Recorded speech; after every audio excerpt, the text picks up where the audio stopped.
without any further ado, just starting with you, Sota, what do you see as the big value props, the big plans that you have for Sonium?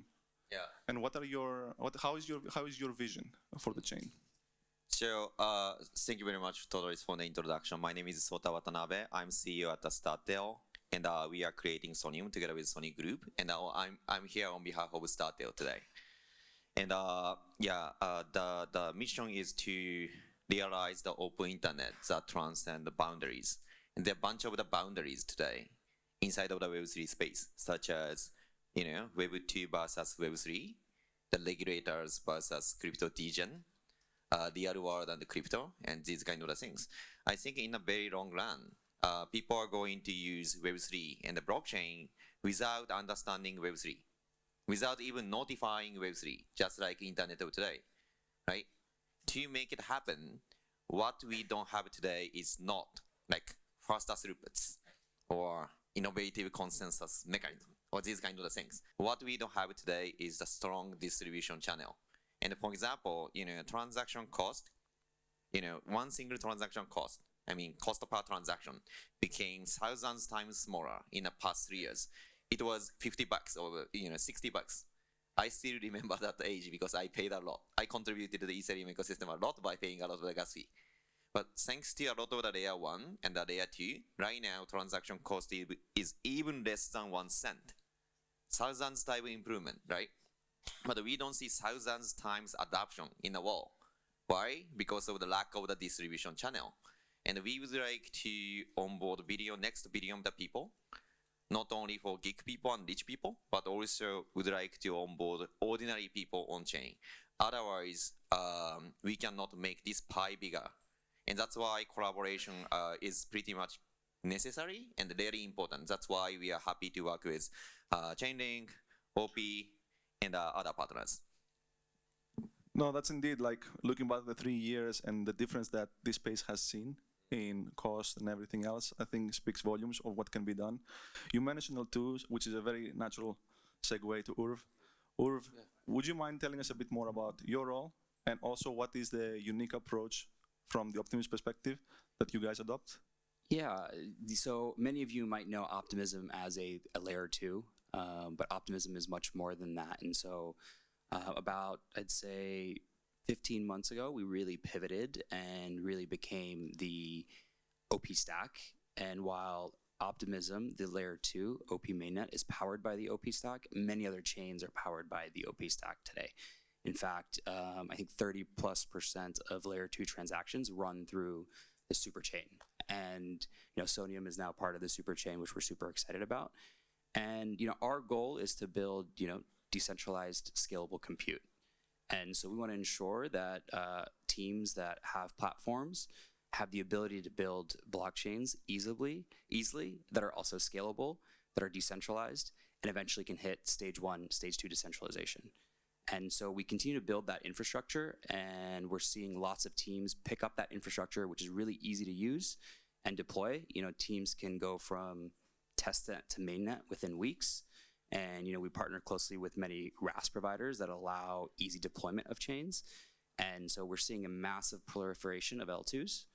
And then over time, what you'll see, the Optimism Foundation and OP Labs start working towards is interoperability amongst these L2s, which we think is this end game of scaling and better user experience, and eventually get us to the vision that Sota has outlined of mass adoption for blockchain.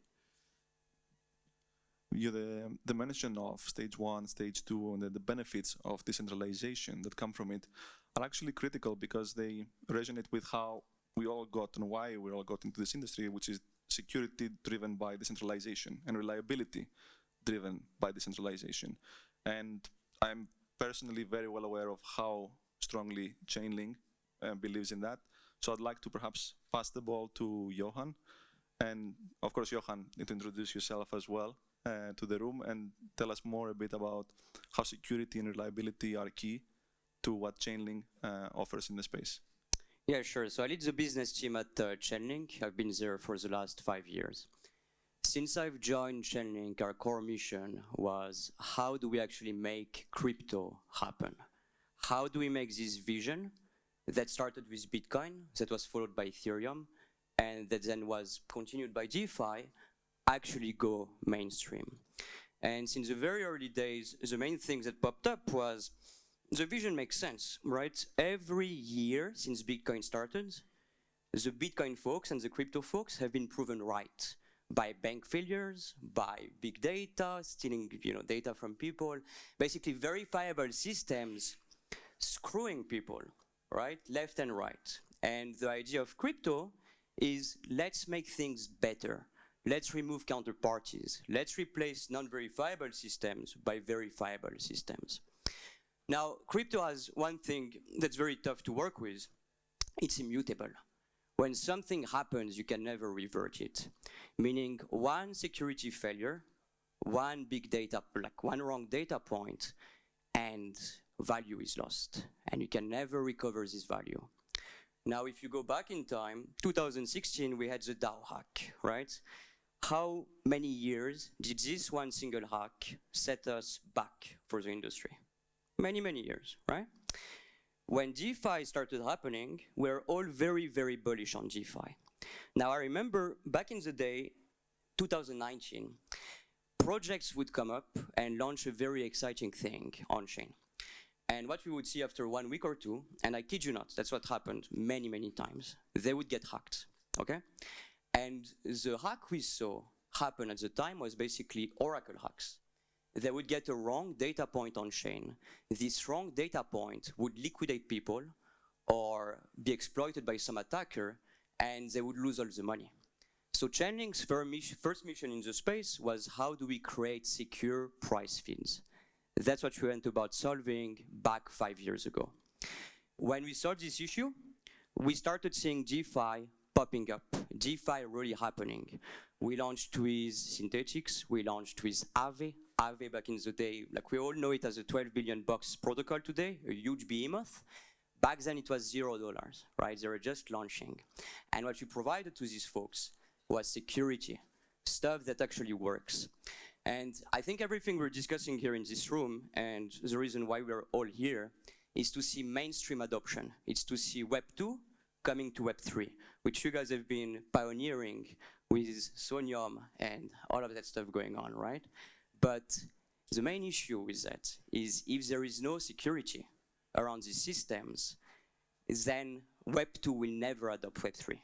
One single hack, they will get scared, they will run away, and we will lose 5, 10 other years. And this vision, it will happen at some point, but it will be delayed, very, very delayed.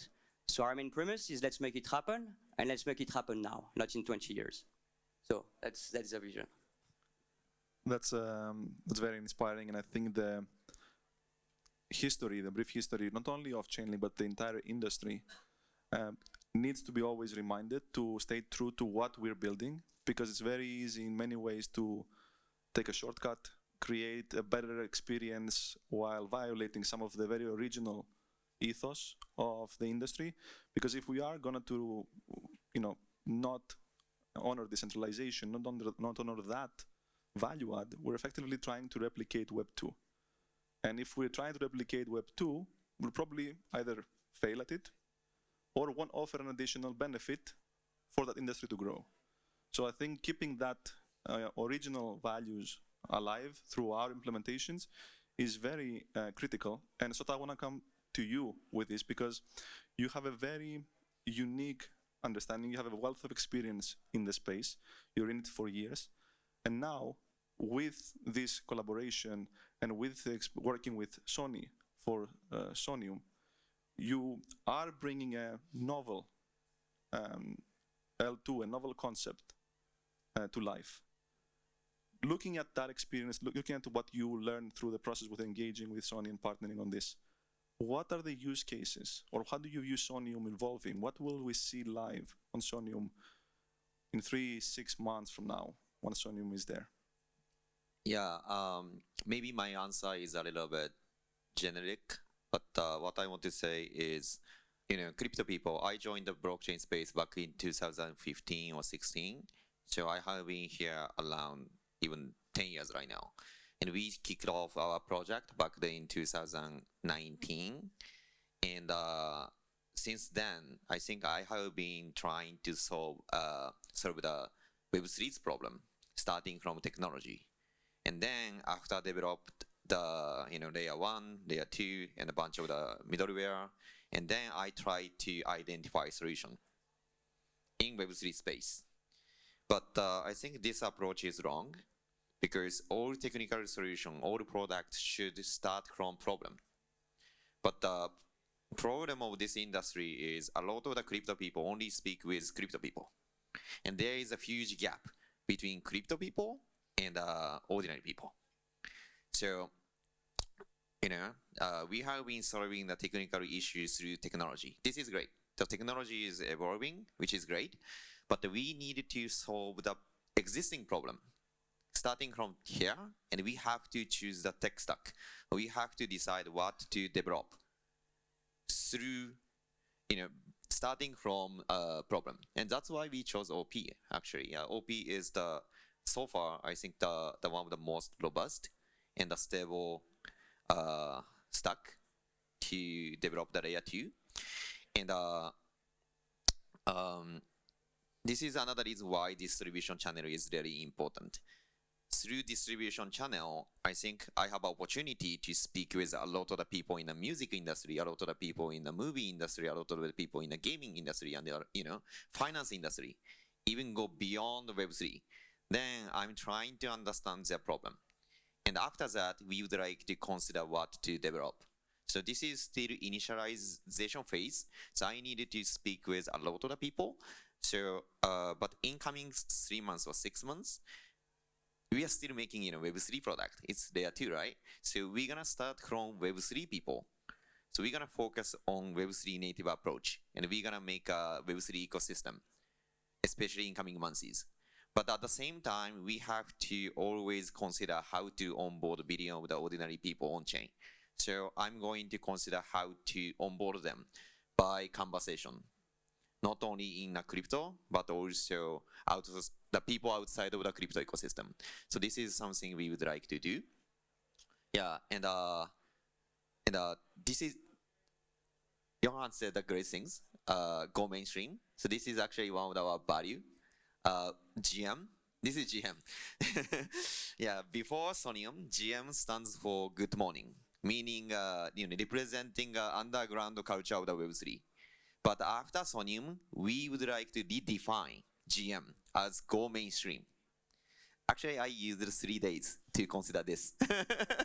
But yeah, I think it's a good word, because GM is literally needed right now to move forward, move this industry forward.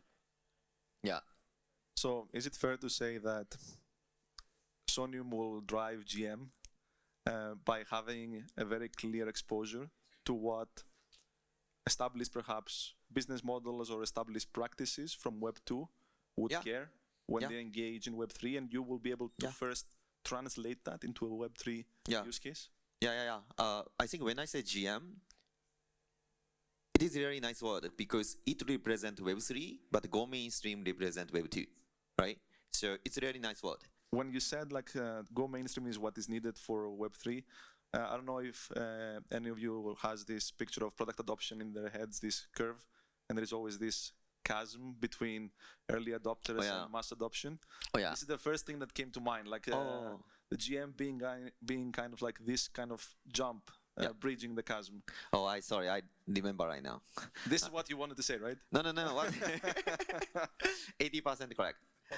What I want to say is this is my very personal opinion, but I'm doing this for Web3 industry right now, beyond my personal profit, beyond our company's success.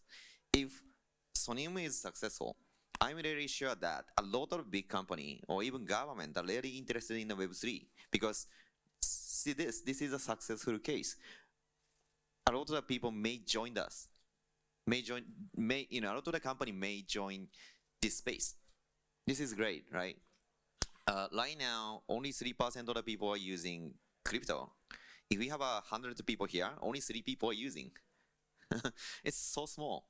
So we would like to make this pie bigger through collaboration, and we would like to make showcase how the playbook for the next billion users and a lot of the corporates to join this ecosystem. No, I think unlocking that for the industry will be beneficial to a degree I don't think we can fathom yet, and it will help us also understand what are the key points and key blockers right now for mass adoption. So if I went to ask Urv and Johann, from your point of view, what, as you see the Web3 space, and as you engage in Web2 conversations or any other form of perhaps even personal conversations with your network, what do you view as the big blockers of mass adoption, and what should we aim to do as an industry to bring that mass adoption to GM, as Sota is saying? Yeah, I think there's a lot of things that we can do. I can talk some of the things that the OP team is focused on as we think about mass adoption. So Sota had mentioned the costs of transactions has come down materially.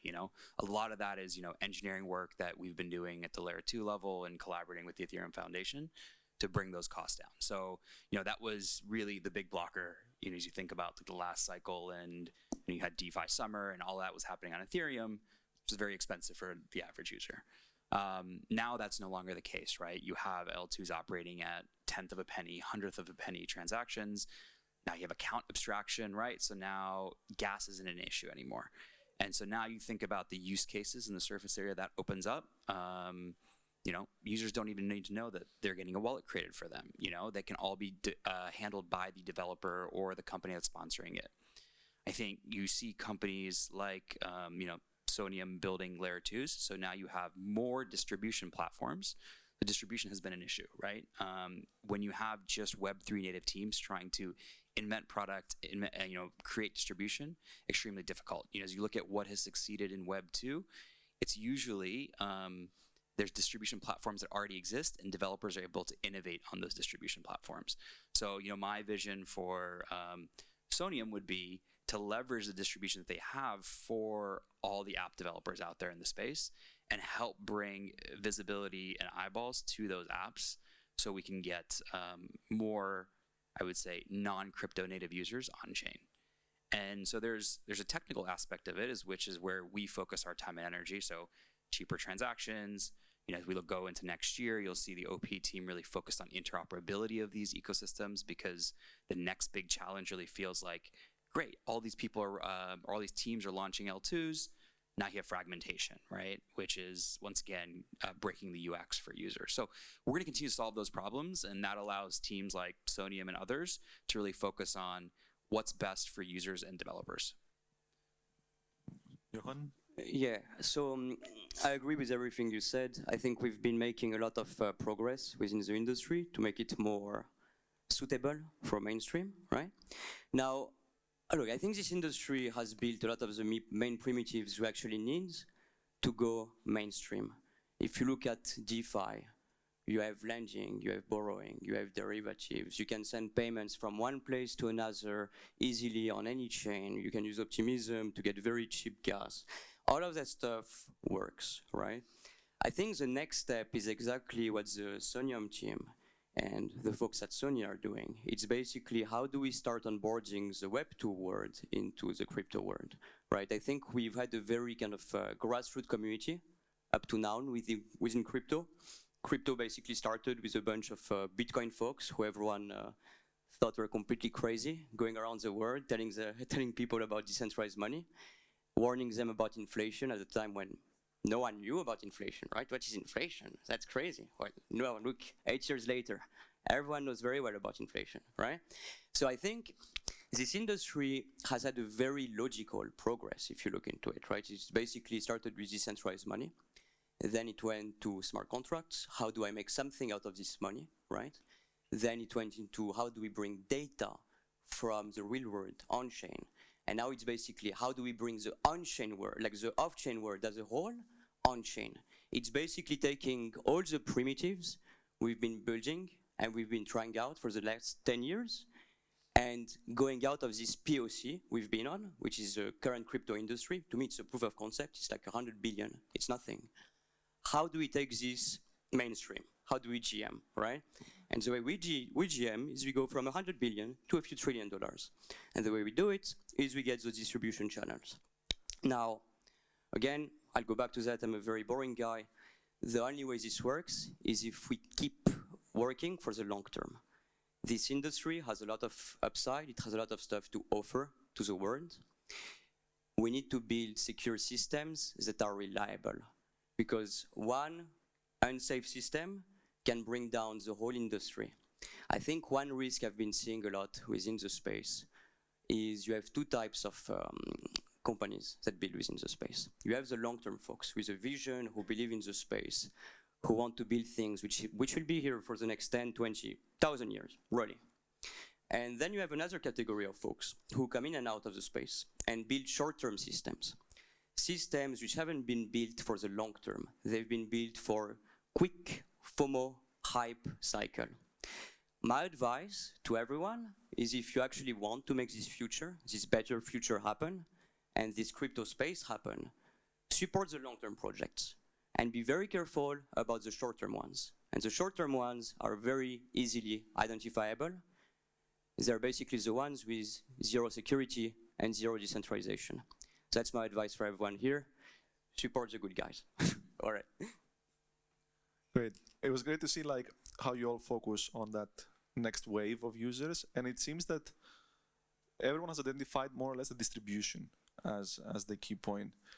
Now, this is about the challenge. We've discussed about the challenges that we need to overcome and the problems we need to solve. I wanna, as you know, a last round of questions, kind of hear what are you excited about? What are the things that really you look forward to when you look at this space, or you wanna focus more on bringing faster in reality? Do you wanna, Ulf, do you wanna start perhaps? I would say for the Optimism team, what we're really excited about is this pivot that we made, right, from OP mainnet to bringing all these layer 2s together. And, you know, we're starting to see that vision come to life. You know, there's, I think by the end of the year, there'll be, you know, 30, 40 plus L2s that are live within the superchain. And they're going to bring all sorts of different users, use cases to life. And we at Optimism will finally get to see sort of the fruits of that labor, of that pivot that we've made. You know, something that we can't do as a layer 2 ourselves, but as an ecosystem we can go accomplish. And so for us, 2025, you know, tail end of 24 really looks like is helping these teams get to mainnet, grow, and then really go execute on this interoperability roadmap that we have. Johann, do you want to start? Because I want to close with Sota because he's closer to me as well. Easier. Okay, so look, from our side, I mean, it's basically how do we start bridging this big chasm of banks, enterprises, the Web2 TradFi world, which is going to enter the crypto space, onto the existing space, right? So we're basically going to have two worlds. One is going to be the crypto native world, right, which we've all been building together. And the second one, as we start seeing more and more banking, enterprise, even government adoption of the crypto space, is going to be this more app chain, private chain type of stuff, coming live, coming on chain, right? And the main thing I'm looking forward to see is how can we actually bridge those two worlds together. What we need to ensure is that the public chain world, which we've all been building together, can easily connect to the new arrivers within the space who are going to take us mainstream, who are going to take us GM. And I think that's also one of the key things we're doing together with Sonium. It's basically connecting this more enterprise world to the crypto world seamlessly with the launch of this new chain. So super excited about this. I think we've all been working for very, very long to see this time happen. And I think we're basically there now. Sota? Thank you very much. So right now, I think we are in a pivotal moment. The reason is a lot of the technology is getting mature and mature right now. And a lot of the big enterprise try to join the Web3 space. But there is no successful use case right now. You know, if we can make it successful, I think a lot of the people, a lot of the company, a lot of the startup even join the Web3 space more. And maybe in the future, there is no borderline between Web2 and Web3 eventually. This is what we would like to do. But if we failed, maybe, you know, we may delay the adoption for 3 years or 4 years. This is my, so I feel more stressed. I feel strong responsibility right now. But the important things is to get things done step by step in a long term and in the right way. Because DJ mindset is very different from corporate mindset. And I think it's time to go mainstream, and we have to prove the value of the technology in the world. There are so many skeptical people right now because Web3 technology right now is empowering rich people and tech people. So we should make Web3 technology and Web3 products that empower individual, ordinary people. So I see this pretty much a pivotal moment. And by onboarding a lot of the people, we would like to prove the value of the Web3 in the space. And I'm really excited, and we are really happy to be able to work with, you know, visionaries and great partners right now. And we needed to make it happen together with the community, together with the partners, and together with great friends and individual. Because Web3 is all about community, and this cannot be done only by ourselves. This needed to be done together with the community and strong partners. So I'm really excited to be here, and thanks again for inviting me here, and excited to see more collaboration in the future. And the last comment. I knew you'd do this to me for sure. No, I think having you as this last comment and mentioning the community aspect as we together drive to bring the individual empowerment, but at the same time create a business value out of it. I think this is a major challenge, that effectively this is now what bridging the chasm means. And as you said, I'm very excited and happy to be working with you on this. Most of you have been around since the very start of this industry, so you can exemplify the core values and how they mature and translate into what would lead to this next evolution. And yeah, more than excited for what comes next for us. Thank you. Thank you for listening. Thank you very much. Thank you.